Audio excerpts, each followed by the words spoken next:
कुटुंब प्रमुखाला का जपायचं याबद्दलची एक सुंदर कथा. गावातलं एक शेतकरी कुटुंब, आई वडील व 3 मुले, त्यांच्या बायका असं एकत्र कुटुंब. वडील शिस्तबद्ध, कष्टाळू, प्रामाणिक व मेहनती. एकट्याच्या बळावर त्यांनी आपलं घर पुढे आणलेलं. मुलंही चांगली निघाली. नंतर आलेल्या सुना त्याप्रमाणे एकजिन्सी राहू लागल्या. मात्र घरातील कामे कोणती कुणी करायची यात गोंधळ होऊ लागला आणि कामे खोळंबू लागली.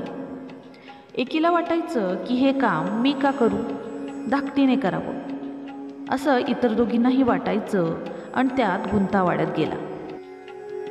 वडिलांनी म्हणजेच सासऱ्यांनी हे सगळं पाहिलं आणि एके दिवशी तिन्ही सुनांना बैठकीत बोलावून घेतलं. स्वतःच्या बायकोलाही हाक मारली आणि त्या चौघीत कामाबद्दल चक्क वाटणीस त्यांनी करून दिली. ते म्हणाले, सर्वात लहान सून हौशी आहे, नव्या काळातली आहे, आहार विहार कसा असावा हे शिकलेली आहे, तर आजपासून घरचा सर्वांचा स्वयंपाक तिने पाहायचा. बाकी दिवसभर मग तिने वाटलं तर इतरांना मदत करावी, मात्र त्याची सक्ती नाही. बाकी वेळ ती आराम देखील करू शकेल. मधली सून नीटनेटकी आहे, टापटीप आहे, तर आजपासून तिने घरची धुणी भांडी पाहायची, बाकी काही नाही केलं तरी चालेल. थोरली सून जुन्या काळातली आहे, कष्टाळू आहे, शेतीभातीचं ज्ञान आहे, परंपरा रीतिरिवाज माहीत आहेत, तर आजपासून तिने फक्त शेताकडे पाहायचं. बाकी तिन्ही मुले शेतात असतातच, त्यांना हातभार लावायचा. घरची बाकी कामे नाही केली तरी चालेल. यावर मग सासू बोलली, सगळ्यांना कामे सांगितली, मलाही काम सांगा, मी काय करू ते. सासरे म्हणाले, खूप वर्ष तू माझ्याबरोबरीने कष्ट केले आहेस, त्यामुळे तुझ्यावर आता कामाचं ओझं टाकावंसं वाटत नाही, आराम कर, सुख घे. तर सासू म्हणाली, असं नको, नुसतं बसून आजारी पडेल मी, काहीतरी काम सांगाच. सासरा म्हणाला, बरं मग एक काम कर, आजपासून घराची मुकादम तू. सगळीकडे लक्ष ठेवायचं, पै पाहुणे पाहिजे आणि या तिन्ही सुना जिथं कुठं कमी पडतील तिथं तू त्यांना पाठबळ द्यायचं. कामाची अशी वाटणी झालेली पाहून सगळ्याच बायका एकदम खुश आणि मग तेच घर पुन्हा शिस्तीत चालू लागले. गाडी रुळावर आली आणि अशाच एके दिवशी लहान सुनबाई स्वयंपाक करत होती. भाकरी भात वगैरे झाला होता, फक्त आता भाजी राहिली होती. भाजीही चिरून वगैरे तिने घेतली, कढई चुलीवर चढवली, फोडणी केली, नंतर चिरलेली भाजी टाकली, तिखट मसाला हळद टाकली. मीठ मात्र टाकलं नाही. का नाही टाकलं, तर आधीच मीठ टाकलं तर भाजी शिजायला वेळ लागतो, म्हणून सुगरण गृहिणी नेहमी उकळीच्या वेळी मीठ घालते आणि रश्श्यासाठी पाणी टाकून उकळी यायची वाट पाहत बसली.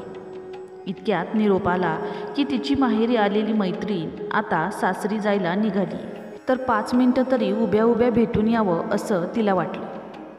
पण इकडं तर भाजीला उकळी यायची होती, त्यात वेळ जाणार होता. मग ती धाकटी सुनबाई मधल्या सुनेकडे म्हणजे तिच्या जावेकडे गेली आणि म्हणाली, माझी मैत्रीण निघाली आहे, मला जायचंय, तर आजच्या दिवशी जरा भाजी उकळी आल्यावर मीठ तेवढं घालता का.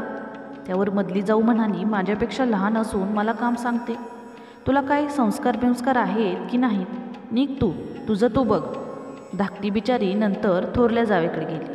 थोरलीने तर मधलीपेक्षा मोठा आवाज करून धाकटीला तुझं तू बघ म्हणून घालवून दिलं. धाकटी मग तोंड लहान करून शेवटी हायकमांड म्हणजे तिच्या सासूकडे गेली. तसं सासूनेही नकार दिला, तुझं तू पहा, मला आता काम झेपत नाही बाई, असं म्हणून घालवून दिलं. या एकूण प्रकारात इतका वेळ गेला की तिकडं तेवढ्या वेळेत भाजीला उकळी आली. पण ते पाहून धाकटीने त्यात पटकन मीठ टाकून झाकण ठेवून ती गेली मैत्रिणीला भेटायला. आणि मग या 2 सुना व सासू स्वतःशीच विचार करत बसल्या की आपण केलं ते चूक की बरोबर. मधलीने विचार केला, कधी नव्हे ती धाकटी मदत मागायला आलेली, पण आपण घालवून दिलं तिला, हे बरोबर नाही केलं आपण, असं म्हणत ती स्वयंपाकघरात जाऊन त्याच भाजीत मीठ टाकून गेली. थोरलीनेही तसाच विचार केला आणि थोड्या वेळाने तिनेही स्वयंपाकघरात जाऊन त्याच भाजीत मीठ टाकून गेली.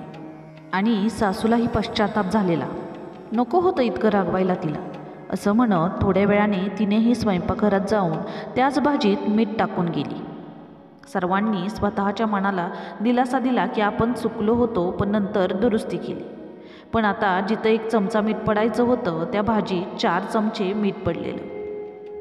दुपारी सासरे जेवायला शेतातून घरी आले. सुनेने त्यांच्यासाठी ताट वाढलं. सासऱ्यांनी पहिलाच घास खाल्ला आणि त्यांच्या लक्षात आलं भाजी खारट झाली आहे. त्यांनी सुनेला सांगितलं, अगं बेटा, घरात दही आहे का? असेल तर वाटीभर आण. सुनेनेही पटकन जाऊन दही आणलं. सासऱ्यांनी ते त्या भाजीत मिसळून टाकलं आणि मस्त मजेत जेवण करून शेतात निघाले सुद्धा. नंतर 3 मुले घरी जेवायला आली. त्यांनाही जेवण वाढलं गेलं. मात्र त्यांनी पहिल्याच घासाला एकमेकांकडे पाहायला सुरुवात केली आणि खुनेने काय खरं नाही भाजीचं असं सांगितलं. थोरल्या मुलाने आईला विचारलं, आबा जेवून गेले का? आईने हो सांगितल्यावर त्याने विचारलं, काय जेवले आबा? तर आई म्हणाली, हेच जेवण की जे तुम्हाला वाढलं आहे. पण आज काय माहीत त्यांनी दही मागून घेतलं. ते भाजीत टाकून खाल्लं बाबा. यावर पटकन 3 मुले म्हणाली, आम्हालाही दही आणा. त्याप्रमाणे मुलांनीही मग भाजीत दही मिसळून छान जेवण करून शेतात गेले. नंतर जेव्हा बायका जेवायला बसल्या तेव्हा त्यांना कळालं की मीठ जास्त पडलं. सासूने याबद्दल विचारणा केल्यावर सगळ्यांनी मी पण मीठ टाकलं सांगितलं. शेवटी मग त्यांनीही भाजीत दही मिसळून जेवण केलं. एकंदरीत काय तर एखाद्या गोष्टीवरून हमखास जिथं वाद होऊ शकतो, मने कलुषित होऊ शकतात, अशावेळी कुटुंबप्रमुख जो सल्ला देतो, जी कृती करून नकळत मार्गदर्शन करतो, तो बाकीच्यांनी मानला तर मग वरील गोष्टीप्रमाणे वाद न होता तो मुद्दाच अडगळीत पडतो आणि घरात एकोपा राहतो. प्रश्न मीठ जास्त पडण्याचा नसतो, तर नंतर त्यावर काय करावं याचा असतो. प्रमुख म्हणून तो सासरा रागावू शकला असता, पण त्याने तसे केले नाही. कारण त्याने बिनभिंतीच्या उघड्या शाळेत असे अनेक खारट अनुभव पचवून त्यात उपायाचे दही कसे मिसळायचे हे शिकलेला असतो. त्याची दही घेण्याची कृती नंतर मुलांनीही स्वीकारली आणि तेही जेवण करून खुश झाले, वाट टळले. कुटुंबप्रमुखाला म्हणून मान द्यावा. भले काही वेळा त्याचे निर्णय तुम्हाला चुकीचे वाटत असतील, पण तुमच्यापेक्षा 4 पावसाळे त्याने जास्त पाहिलेले असतात. त्या अनुभवाचे भंडारच ते तुमच्यासाठी उधळत असतात. ते लाथाडू नका, स्वीकारा, त्यातच भलाई आहे. आशा करते तुम्हाला हा व्हिडिओ आवडला असेल. तुम्हाला जर व्हिडिओ आवडला असेल तर व्हिडिओला लाईक आणि चॅनलला सबस्क्राईब नक्की करा. धन्यवाद.